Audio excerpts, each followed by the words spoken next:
Cookery சேனலை பார்த்து யார் வேணாலும் சமையல் பண்ணலாம். ஆனா சுவையான சமையல் பண்றது எப்படி?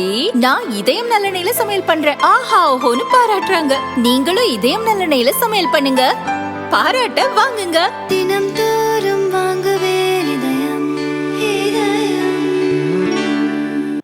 மேற்கு வங்கத்தில் கம்யூனிஸ்ட் கட்சியின் கடைசி முதல்வராக இருந்த புத்ததேவ் பட்டாச்சாரியா இன்று காலை காலமானார்.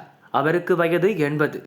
கடந்த ஆண்டு சுவாச கோளாறால் பாதிக்கப்பட்ட அவர் கொல்கத்தா மருத்துவமனையில் செயற்கை சுவாசத்துடன் சிகிச்சை பெற்று குணமடைந்து வீடு திரும்பினார். கடந்த சில நாட்களாக மீண்டும் சுவாச பிரச்சனை ஏற்பட்டது. வீட்டில் சிகிச்சை பெற்ற அவர் இன்று காலை இறந்தார். மேற்கு வங்க முதல்வர் மம்தா பானர்ஜி உள்பட தலைவர்கள் பலர் அவரது மறைவுக்கு இரங்கல் தெரிவித்துள்ளனர். 1944 பிறந்த புத்ததேவ் வங்க மொழியில் இளநிலை பட்டம் பெற்றவர். இயல்பிலேயே புரட்சி மனப்பான்மையுடன் இருந்த அவர் 1966 சிபிஎம் கட்சியில் சேர்ந்தார். 1977 முதல் முறையாக எம்எல்ஏ ஆனார். அந்த ஆண்டில்தான் சிபிஎம் கூட்டணி அரசு மேற்கு வங்கத்தில் முதல் முறையாக ஆட்சி அமைத்தது. கம்யூனிஸ்ட் அரசுகளில் கலாச்சார அமைச்சர் முதல் உள்துறை அமைச்சர் வரை பல பொறுப்புகளில் புத்ததேவ் பணியாற்றினார். 23 ஆண்டுகள் ஆட்சி செய்த முதல்வர் ஜோதிபாசு உடல்நிலை காரணமாக 2000 பதவி விலகினார்.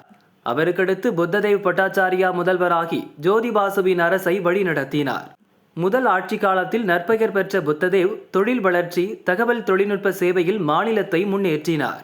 அதன் காரணமாக 2006 சட்டசபை தேர்தலில் சிபிஎம் கூட்டணி மீண்டும் வெற்றி பெற்றது. புத்ததேவ் மீண்டும் முதல்வரானார்.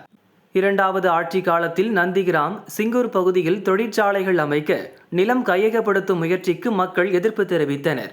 மக்களுக்கு ஆதரவாக நின்ற திரிணாமுல் காங்கிரஸ் தலைவி மம்தா போராட்டத்தை முன்னெடுத்து கம்யூனிஸ்ட் அரசுக்கு கடும் நெருக்கடி கொடுத்தார். சிங்கூரில் அமையவிருந்த டாடாவின் நேனோ கார் திட்டம் மம்தாவின் கடும் போராட்டங்களால் குஜராத்துக்கு சென்றது. அடுத்து வந்த 2011 சட்டசபை தேர்தலில் இடதுசாரி கூட்டணி வெறும் 40 இடங்களை மட்டுமே கைப்பற்றியது. மம்தாவின் கட்சி 184 இடங்களை பிடித்து இடதுசாரி கூட்டணி அரசுக்கு முற்றுப்புள்ளி வைத்தது.